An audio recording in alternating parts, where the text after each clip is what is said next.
서울대학교에서 또 영광스럽게 강연할 수 있도록 그 자리를 배려주신 교수님께 감사드리고요.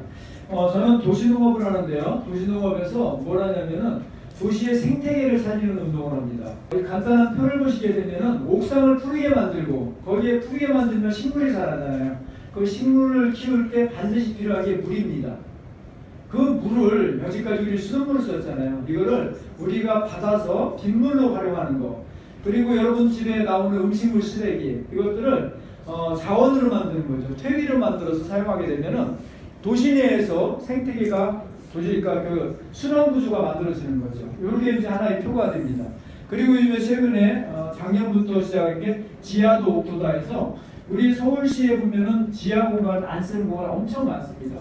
그 공간에서 저희는 버섯 재배 그거를 시작을 해가지고 지금 굉장히 활성화되어 있거든요. 그래서 우리가 도시라는 그 공간, 인공지반에 있는 공간을 어떻게 하면은 우리가 자연과 인간이 공존할 수 있을까 이런 고민을 하면서 저희들이 꿈을 꾸고 있습니다.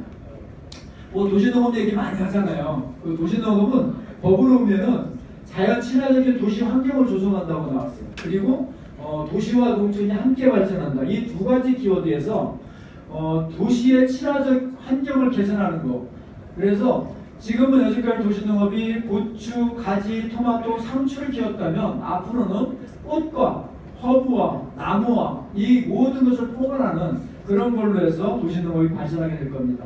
그런데 중요한 키워드는 도시와 농촌이 함께 발전한다는 그게 굉장히 대전제가 되는데요. 거기에는 도시농업은 다양한 공간에서 벽면, 옥상, 지하, 하늘 이런 모든 공간이 도시농업의 공간으로 발전하고 있어요. 지금까지는 우리 땅이라는 그런 또 토지라는 개념에서 이제는 발전해서 옥상 같은 경우도 마이가든 처음 만들 때 저도 참여해가지고 시민단체로서 이렇게 굉장히 기쁘게 활동을 했었는데요. 그와 같이 그리고 이제는 하늘이 어떻게 농사를 질 수 있을까?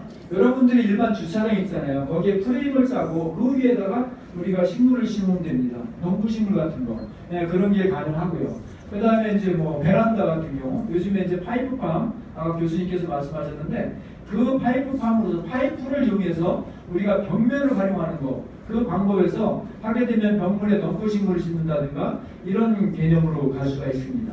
그래서 도시농업은 시민의 자발적 참여와 지속가능한 시민운동으로 키워야 되겠다. 제 목표는 과거에 새마을운동이 먹거리를 해결했다면 도시농업운동으로 해서 우리 도시의 우리 지구의 삶 자체, 인간의 삶 자체를 바꾸는 그런 시민운동으로 키우는 게 목표입니다. 많은 사람들이 도시농부가 이제 되고 있어요. 그 도시농부의 특징은 전업농이 아닙니다. 여가생활제인데 하나의 특징이 있습니다. 뭐냐면 생산자라는 거예요. 상추를 생산하고 고추를, 가지를 생산하는 생산자의 역할로서 그 사람들의 생각이 바뀌는 겁니다. 과거에는 그냥 소비자에서는 싸고 좋은 거, 먹거리 좋은 것만 봤지만 이제는 내가 키워보니 얼마나 힘들었는지 그것을 알고 농촌의 현실을 이해하는 동병상련의 그런 마음을 갖고 그 다음에 이제 또 내가 키운 상추 이거를 그냥 나 혼자 먹는 게 아니고 이웃들과 나눠 먹게 됩니다. 요즘에 마을 공동체 만들기 이런 것들 하죠. 사람과 사람을 연결해주는 가장 쉬운 게 도시농업입니다. 또 한 가지는 환경 속의 생활운동가가 되는 거예요. 내가 작물을 키워보니 이 작물을 갖다 농약 주고 비료 주고 막 이거보다는 어떻게 하면 친환경적으로 우리가 살 수 있을까 이런 활동을 하면서 우리 지구와 친구 되기 이런 운동들을 하게 되죠. 그러면서 소모임들을 모으면서 우리가 이제 마을 공동체 만드는데 가장 핵심적인 역할을 도시농업이 하고 있습니다. 식물이 잘 자라려면 몇 가지가 있는데요. 첫 번째는 햇빛입니다. 그리고 물도 있어야 되고 바람도 있어야 됩니다. 이런 것을 가장 종합적으로 한 게 흙이죠. 좋은 흙을 만들면 농사는 저절로 되거든요. 그래서 이런 것들을 우리가 풍요로운 결실을 갖는데 여기에 보시면 도시농업의 결실은요 단순하게 한 가지가 아니고 여러 가지예요. 꽃도 피고 열매도 열리고 돈도 열리는 이렇게 멀티적인 개념에서 도시농업이 접근하고 있습니다. 지금 도시는 사막과 도시는 같다 저는 그렇게 봐요. 왜 그러냐면은 우리가 민들레씨가 사막에 떨어지면 발화가 안 되잖아요. 똑같이 우리 건물에다 떨어져도 발화가 안 될 겁니다. 근데 도시는 생명을 살고 있잖아요. 그 이유는 간단합니다. 우리는 지금 민계주사를 맡고 있는 거죠. 선으로. 통신선, 전기선, 가스선 이런 것들로 무수하게 많은 선으로 우리가 연결돼서 도시가 연명하고 있는데 만일 그 선 중에 한 가지가 단절이 됐다, 문제가 생겼을 때 도시가 과연 연명할 수 있을까? 이런 생각을 해보게 됩니다. 전기선이 문을 끊어졌다고 가정을 해보면 이 서울에서 어떤 문제가 생길까요? 굉장히 큰 재난이 생기죠. 이것들을 우리가 너무도 평온하게 어제도 없었고 오늘도 없으니 내일도 없을 것이라고 장담하실 분이 계신가요? 우리는 늘상의 어떤 위험 속에 들어가 있는데 그거를 너무 평안하게 그냥 지나고 있는 것 같습니다. 요즘에 빈문하면 생각나는 것들이 많잖아요. 가장 첫 번째가 뭐냐면 산성비, 오염원 뭐 이런 얘기를 많이 합니다. 근데 진짜로 그럴까? 우리가 보통 빈문에서 물어보면 이런 단어밖에 안 나와요.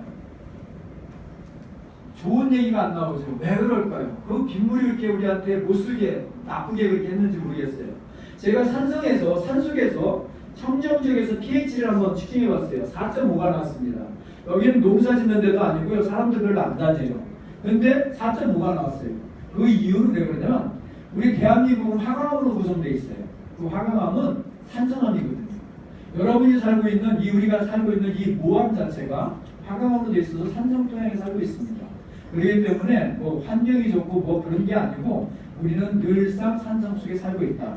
근데 여러분이 드시는 이게 뭐 우리 교수님 자료입니다만 뭐 콜라라든지 주스 같은 거 많이 마시잖아요. 근데 산성도 제가 뭐 2.5에서 한 4 정도 나온대요. 근데 우리가 여러분들이 빗물에 대한 산성도 알고 계신 분 몇 분이나 계실까요? 보통 측정하게 되면 우리 문방구에서 파는 리트머스 시험지 있잖아요. 그 시험지를 측정하게 되면 떨어지는 걸 딱 하면 한 6.2가 나와요.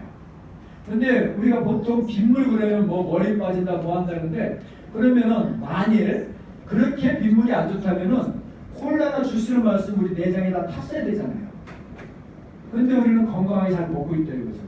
너무 산성에 대한 그런 어떤 그 내용에 대해서 굉장히 너무 우려한 그런 것들이 많은 것 같아요. 우리 서울대 보면 우리 빗물 먹는 물 테스트 같은 거 많이 해요. 저도 빌려와서 해봤어요. 근데 그냥 먹는 물 브라이트 테스트라고 어떤 건지 모르는데 A, B, C를 놓고서 측정하게 되면 보통 이렇게 나오더라고요. 이건 제가 직접 측정한 겁니다. 뭐냐면은 A는 생수, B는 빗물, C는 수돗물이었어요. 이게 뭔지 막 섞었는데 그냥 이렇게 나와요. 왜냐면 우리가 빗물이 가장 맛있는 물이다 이렇게 나오는데 그 이유는 뭐냐면 우리가 생수 먹은 지가 얼마나 됐어요? 기껏 제가 88년인가 그때부터 아마 생수 먹었을 거예요.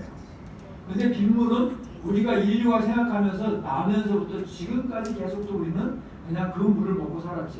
우리 유전자 인자에 이미 빗물에 대한 가장 좋은 그런 내용들이 들어있다. 저는 그렇게 봅니다. 네, 아주 이게 수원시를 시청을 내가 한번 갔는데 이런 거 있더라고요. 시청 옥상입니다. 이거는 요거 있잖아요. 요거 그냥 재활용해서 이렇게 붙어가지고 그 물로 쓰고 있는데요. 너무 감명 깊어서 제가 따온 거예요. 그리고 옥상을 맨날 빗물만 봤자 이게 아니고 네, 여기 장독대 어떻습니까? 서울대학교 옥상에도 장독대가 있는데요. 이렇게 햇빛과 바람이 좋으면 우리가 발효도 가능하잖아요. 지금까지 옥상을 다 변하는데 어느 공간에서는 이렇게 좋은 공간으로 사용하고 있다. 이걸 보여드리고 있어요. 저는 요즘에 새로운 것을 좀 꿈을 꿉니다. 지금 우리 주거 문화가 대부분이 아파트 문화인데 맨날 빗물만 얘기하니까 뭐 어쩌라고 빗물을 어떻게 하라고 받을 수가 없잖아요. 그래서 베란다에서 빗물을 한번 받아야 되겠다. 그래가지고 지금 이제 작업 중인데 아마 9월달쯤이면 나올 것 같아요. 이거는 간단해요. 그냥 베란다에서 비가 오면은 딱 이게 팍 펼쳐가지고 물을 받아서 호수 연결하는 거죠. 그 다음에 비가 안 오면 빼내고 이래서 베란다에서 빗물을 받아서 여러분들이 사랑하는 화초 그 화초를 키울 때 쓰자. 양이 작아도 빗물은요 화초의 보약입니다. 인정하십니까? 네. 자, 저는 하나 사례를 이번에 하나 만들었는데요. 내용이 뭐냐면 우리 계곡 있잖아요. 계곡에는 물이 조금씩 흐릅니다. 그리고 비가 오면은 집수면적으로 해가지고 굉장히 많은 물들이 모이죠. 이 물을 파이프를 연결해가지고 제가 이제 그 천수떡밭이라고 한 2만 평 되는 텃밭이에요. 여기에는 가수도 있고 뭐 산도 있고 뭐 텃밭들인데 이곳에 곳곳에 크고 작은 물통 한 10개 정도를 쫙 분산했어요.